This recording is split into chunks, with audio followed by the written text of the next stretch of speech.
guys, welcome or welcome back. Today's video is going to be a little bit different because we're going to go through how to channel anxious energy in a particular way, and that is through photography.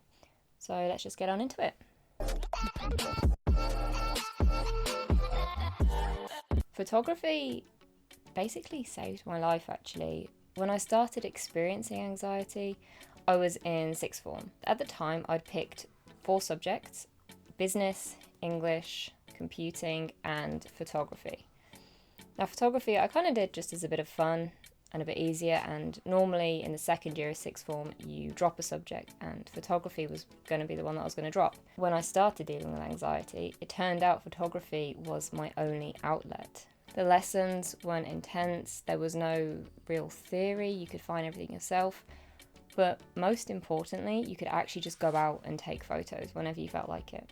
And I loved that. I loved having that freedom, that I wasn't confined to a room anymore. I could just go out wherever, whenever, and take photos. And that was desirable. I'd always loved photography, but I'd never taken it seriously. And then suddenly, it actually became a really viable option. If you are somebody that struggles with anxiety, I would recommend taking photos. Now, I know we all have like camera phones and we get used to seeing certain types of pictures regularly on social media, but it's brilliant if you can get yourself a little camera, whether it's a compact one or a DSLR. DSLRs are kind of preferable because of the quality, but just have a go at taking pictures of anything and everything. You'll find your voice, you'll find your outlet. For me, I still don't really know what I particularly like taking pictures of. I try different things. I'll show some pictures on the screen. But really, photography is just a chance for you to go out and express yourself and actually find beauty in what's around you. It's great in a way for mindfulness because you're observing the world in a different way. Rather than just walking through it, you're actually paying attention to what's around you. And as you're finding your voice in photography, you will be paying attention to everything to say, can I take a picture of this? How would this look good? Is the lighting nice? And actually you start to pay more attention to the daily beauty in the world rather than just going from A to B. Like take, for example, a beautiful sunset. You might not notice it if you weren't looking for it as a photographer, if that makes sense. Something I definitely recommend. Another reason that photography is great is because you can actually earn a living off of it if you're decent at it. If you struggle with a severe anxiety disorder, making money can actually be really tough because you can't just go get a regular job. You aren't desirable as an employee because they view you as unreliable. I mean, you could be the best at a job, but the moment you mention that you suffer from a mental health disorder, they kind of try to push you out a little bit. Not everybody, but most companies. And it's understandable from a business perspective.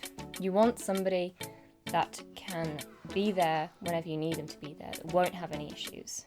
But being a photographer means being your own boss and being free to just go wherever you need to go. You get to be outside a lot, you get to meet new people if you want to, but you also get to be on your own if you want to. It takes time, it takes skill, it takes good equipment. Thankfully, it's more affordable nowadays than it was ages ago. I mean, there's still, obviously, if you go towards the higher end cameras, but the lower end cameras also are good enough.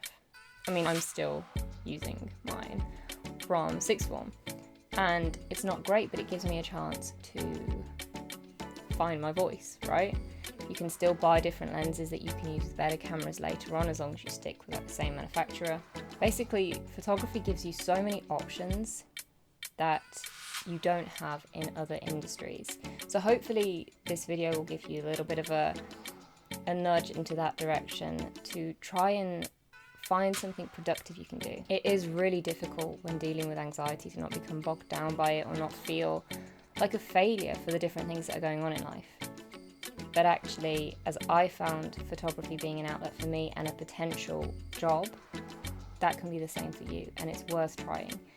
An app that I would recommend on your phone is Guru Shots.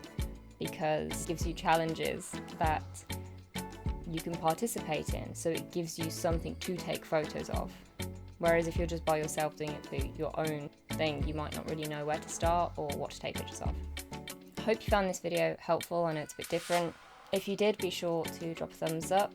Let me know down in the comments how you find photography. Do you like it? Have you tried it? Are you going to try it after this? What's your favourite thing to take pictures of? And I'll see you next time.